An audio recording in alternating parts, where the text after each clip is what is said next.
నమస్తే, నేను మీ తేజ. పాకిస్తాన్లో వరుసగా బాంబు దాడులు జరుగుతూ ఉన్నాయి. వారం వ్యవధిలోనే 2 సార్లు ఆత్మాహుతి దాడులకి పాల్పడింది పాకిస్తాన్లో ఉగ్రవాద సంస్థ. అయితే ఈ దాడి వెనక భారతదేశం యొక్క హస్తం ఏమైనా ఉందా? అయితే భారత్ పైన ఆరోపణలు చేస్తూ ఉంది పాకిస్తాన్ గవర్నమెంట్. వీళ్ళే చేపిస్తున్నారు. బలోచిస్తాన్లో ఉగ్రవాదాన్ని ప్రోత్సహిస్తుంది భారతే.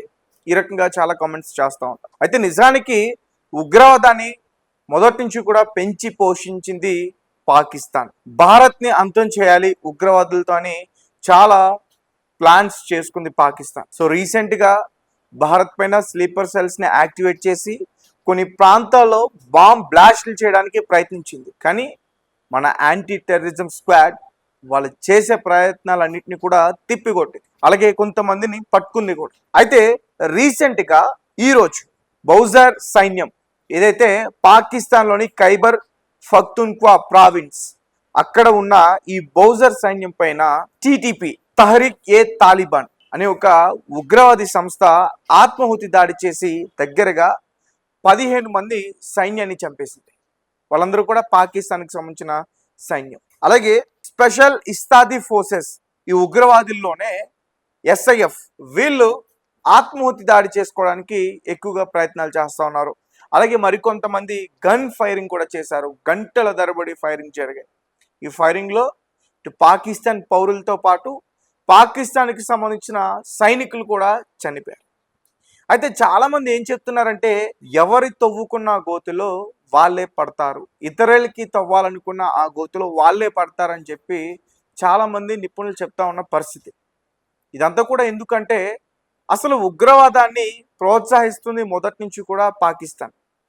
లష్కర్-ఏ-తోయిబా కావచ్చు, జైష్ మహమ్మద్ కావచ్చు, the resistant front operation Sindoor మనం అందుకనే చేసాం. ది రెసిస్టెంట్ ఫ్రంట్ అనే ఉగ్రవాది సంస్థ ఇక్కడ పహల్గామ్లో అటాక్ చేసింది. సో ఇలా ఉగ్రవాదాన్ని పాకిస్తాన్ పెంచి పోషిస్తుంది. సో అదే ఉగ్రవాదం ఇప్పుడు పాకిస్తాన్ పైన రివర్స్ అయ్యి అటాక్ చేస్తూ ఉంది. సో కేవలం ఈ ఖైబర్ పఖ్తూన్ఖ్వా ఈ ప్రాంతంలోనే వారానికి 2-3 సార్లు ఏదో ఒక దాడి జరుగుతూ ఉంది. ఒక పెద్ద వ్యాన్ వస్తుంది, సడన్గా వ్యాన్ వస్తుంది ప్రభుత్వ కార్యాలయాల దగ్గరికి. సో సడన్గా అందులో నుంచి ఒక తీస్తాడు, బటన్ నొక్కుతాడు, బాంబ్ బ్లాస్ట్ అవుతుంది. IED బ్లాస్ట్లు జరుగుతూ ఉన్నాయి. ట్రైన్స్ కావచ్చు, ఎయిర్పోర్ట్స్ దగ్గర కావచ్చు, బస్ స్టేషన్స్ దగ్గర కావచ్చు, ఇలా ప్రభుత్వ కార్యాలయాల దగ్గర కావచ్చు, వీటన్ని చోట్ల కూడా అటాక్స్ ఎక్కువగా జరుగుతూ ఉన్నాయి. సో దీని వెనక భారత్ హస్తం ఏమైనా ఉందా? ఎందుకంటే చాలామంది ఏం చెప్తున్నారంటే భారత్లో బిష్నాయ్ గ్యాంగ్ ఏదైతే ఉందో ఆ బిష్నాయ్ గ్యాంగ్ని యూజ్ చేసుకుని మన రా అక్కడ అటాక్స్ చేయిస్తుంది. ఏదో ఒక రీసెంట్గా వచ్చిన దురంధర్ సినిమాలో ఎలా అయితే ఉందో ఆ కథ అలా మన రా బిష్నాయ్ గ్యాంగ్ని యూజ్ చేసి బలోచిస్తాన్తో చేతులు కలిపి బలోచిస్తాన్ ఏదైతే ఏర్పడిందో లిబరేషన్ ఆర్మీ వాళ్ళతో చేతులు కలిపి వాళ్ళతోనే అటాక్ చేపిస్తూ ఉంది. ఎందుకంటే ఈ ఉగ్రవాద సంస్థలకు సంబంధించి కీలకమైన నాయకులు చనిపోతూ ఉన్నారు. ఎవరో 2 వ్యక్తులు వస్తూ ఉన్నారు బండి మీద, వాళ్ళిద్దరిని కాల్చి పారిపోతున్నారు. కానీ వాళ్ళు ఎవరు ఏంటి అనేది తెలియట్లే, ఒక రహస్యంగానే ఉండిపోతుంది. పాకిస్తాన్ ప్రభుత్వం, పాకిస్తాన్ సైన్యం కూడా వారిని పట్టుకోలేకపోతుంది, చేతులు ఎత్తేస్తుంది. వాళ్ళు ఎవరు ఏంటో తెలియట్లే. సో మొదటి నుంచి కూడా బిష్నాయ్ గ్యాంగ్ ఏదైతే ఉందో పాకిస్తాన్కి వ్యతిరేకంగానే ఉన్నాం. ఎప్పుడైతే మన అయోధ్య రామ మందిరాన్ని కూల్చి మళ్ళీ బాబ్రీ మసీద్ని నిర్మిస్తూ ఉంటూ కూడా ఈ పాకిస్తాన్కి సంబంధించిన ఫీల్డ్ మార్షల్ సైనిక అధ్యక్షుడు ఆసిఫ్ మునీర్ ఎప్పుడైతే ఆ రకంగా ప్రకటన చేశాడో, మోదీ తల కూడా తీస్తా అన్నాడు అతను. ఎప్పుడైతే ఆ రకంగా ప్రకటన చేశాడో ఆ రోజే ఒక లెటర్ రిలీజ్ చేశారు, అతని తల మేము తీసుకొస్తామని. సో దీంతో రీసెంట్గా జరుగుతున్న ఈ దాడుల వెనుక బిష్నాయ్ గ్యాంగ్ ఉందా, భారత్ ఉందా అనే ఆరోపణలు అయితే ఖచ్చితంగా పాకిస్తాన్ చేస్తుంది. అంటే ఏది జరిగినా భారత్ చేసేస్తుంది, భారత్ చేస్తుంది అంటూ కూడా చెప్తున్నారు. కానీ నిజానికి ఏదైతే వారు ఇన్ని రోజులు కూడా పెంచి పోషించారో ఆ ఉగ్రవాదులే ఇప్పుడు వారిపైన అటాక్ చేస్తున్నారు. దీనికి కారణం ఏంటంటే ఆ ఉగ్రవాదులకి కావాల్సిన ఏర్పాట్లు వాళ్ళు చేయట్లా. ఉగ్రవాదులకి కావాల్సిన నగదు వారి పట్ల సో వారు అటాక్ చేస్తున్నారు. రైట్, దీని గురించి ఇంకా క్లియర్ గా చెప్పేందుకు ప్రయత్నిస్తా. సో పాకిస్తాన్ లోని ఉగ్రవాదం మరోసారి రక్తపాతం సృష్టించింది. ఈ ఖైబర్ పఖ్తూన్ఖ్వా ప్రావిన్స్ లోని బజౌర్ సైనిక శిబిరంపై ఈరోజు భారీ ఆత్మాహుతి దాడి చేసింది. ఒక్కసారిగా ఆ దేశవ్యాప్తంగా ఇది కలకలం రేపింది. ప్రాథమిక సమాచారం ప్రకారం కనీసం 15 మంది సైనికులు ఈ దాడిలో మరణించగా ఇంకా కొంతమంది గాయపడ్డారు. ఇంకా మృతుల సంఖ్య పెరిగే అవకాశం కూడా ఉందని చెప్తున్నారు. అయితే ఒక్కసారిగా భారీ పేలుడు జరిగింది. భద్రతా వర్గాల సమాచారం ప్రకారం ఉగ్రవాదులు ముందుగా పేలుడు పదార్థాలతో నిండిన ఒక వాహనాన్ని సైనిక శిబిరం సమీపంలో పేల్చారు. ఆ భారీ విస్ఫోటనం కారణంగా క్యాంపు గేట్లు, పరిసర భవనాలు ధ్వంసమయ్యాయి. పేలుడు అనంతరం ఆయుధాలతో సిద్ధంగా ఉన్న ముష్కరులు శిబిరంలోకి చొరబడి విచక్షణ రహితంగా కాల్పులు జరిపారు. దీంతో అక్కడున్న సైనికులు వారిపైన ప్రతిదాడికి దిగడంతో గంటల పాటు అక్కడ భీకరంగా కాల్పులైతే జరిగాయి. సో ఈ ఘాతానికి నిషేధిత ఉగ్రవాద సంస్థ తహ్రీక్ ఏ తాలిబాన్ పాకిస్తాన్ టీడీపీ దీన్ని పాకిస్తాన్ ఐఎస్ఐ పెంచి పోషించింది. ఈ టీడీపీని వీళ్ళు భారత్ లో కూడా చాలా చోట్ల అటాక్ చేయడానికి ప్లాన్ చేశారు.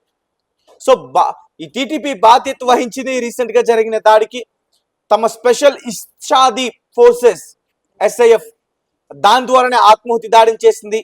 సో మేమే చేసామంటూ కూడా వాళ్ళే ప్రకటించుకున్నారు. అలాగే 2025 బలోచిస్తాన్ లోని క్వెట్టాలో జరిగిన దాడి తర్వాత టీటీపీ అధికారికంగా ప్రకటించిన అతిపెద్ద ఆత్మాహుతి దాడి ఇదే.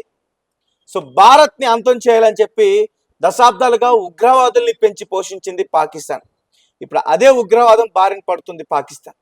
ఒకప్పుడు తమ వ్యూహాత్మక ఆస్తులుగా భావించిన మిలిటెంట్ గ్రూప్లే ఇప్పుడు పాకిస్తాన్ సైన్యాన్ని లక్ష్యంగా చేసుకుని వాళ్ళని చంపేస్తున్నారు. సో దీని గురించి విశ్లేషకులు కూడా ఇదే రకంగా చెప్తున్నారు. వాళ్ళు తవ్వుకున్న గోతులో వాళ్ళే పడుతున్నారు అని చెప్పి. ఇక ఖైబర్ పఖ్తూన్ఖ్వా ప్రాంతంలో వారం రోజుల వ్యవధిలో ఇది రెండో అతిపెద్ద దాడి. సో అంతకుముందు లక్కీ మర్వత్ జిల్లాలోని నౌరంగ్ బజార్లో పేలుడు పదార్థాలతో నిండిన ఒక ఆటో రిక్షాతో దాడి జరిగింది. ఆ ఘటనలో 2 పోలీసులు, ఒక మహిళ, ఇంకా కొంతమంది చనిపోయారు. అలాగే ఈ ఏడాది ఫిబ్రవరిలో కూడా దాడి జరిగితే 5 పోలీసులు చనిపోయారు. సో ఈ తాజా ఘటనతో బౌజర్, పెషావర్ సరిహద్దు ప్రాంతాల్లో భద్రతా బలగాలు హై అలర్ట్ ప్రకటించాయి. చెక్ పోస్టుల వద్ద తనిఖీలు కట్టుదిట్టం చేశాయి. అనుమానితుల కోసం భారీ స్థాయిలో సెర్చ్ ఆపరేషన్ కొనసాగుతాం. సో పాకిస్తాన్ సైన్యం ఉగ్రవాదుల్ని పూర్తిగా నిర్మూలిస్తామని ప్రకటించినప్పటికీ వరుస దాడులతో భద్రతా వ్యవస్థ వైఫల్యంపై ప్రశ్నలు లేవనెత్తుతున్నాయి. సో చూద్దాం మరి ఏం జరుగుతుందో. పాకిస్తాన్ లో అయితే మాత్రం ఉగ్రవాద దాడులు ఎక్కువగా జరుగుతూ ఉన్నాయి. ఈ దాడులన్నీ కూడా చేస్తుంది ఎవరంటే పాకిస్తాన్ పెంచి పోషించుకున్న ఈ TRF కావచ్చు, TTP కావచ్చు, లేదంటే SAF కావచ్చు. వీళ్ళ ఎక్కువగా పాకిస్తాన్ సైన్యం పైన, పాకిస్తాన్ ప్రభుత్వ కార్యాలయం పైన అటాక్ చేస్తున్నారు. అండ్ ఆసిఫ్ మునీర్ ని కూడా చంపేస్తామంటూ బెదిరిస్తున్నారు. షాబాజ్ షరీఫ్ ఎవరైతే పాకిస్తాన్ ప్రధానమంత్రి ఉన్నాడో అతన్ని కూడా మేము చంపేస్తామంటూ కూడా వీళ్ళు చెప్తా ఉన్నారు. సో చూద్దాం మరి ఏం జరుగుతుందో. వారానికి ఒక ఆత్మాహుతి దాడి అయితే జరుగుతుంది. ఈ దాడి వెనక ఎవరున్నారంట అంటే వారు ఆరోపణలు చేస్తున్నట్టు మన బిష్నోయ్ గ్యాంగ్ ఏమైనా చేస్తున్నారు. దీనికి రీజన్ ఏంటంటే మన అయోధ్య రామ మందిరాన్ని కూలుస్తామని చెప్పి వాళ్ళు ప్రకటనలు చేస్తున్నారు. మన వారు తెలివిగా వాళ్ళని దెబ్బ కొట్టే ప్రయత్నం చేస్తున్నారు.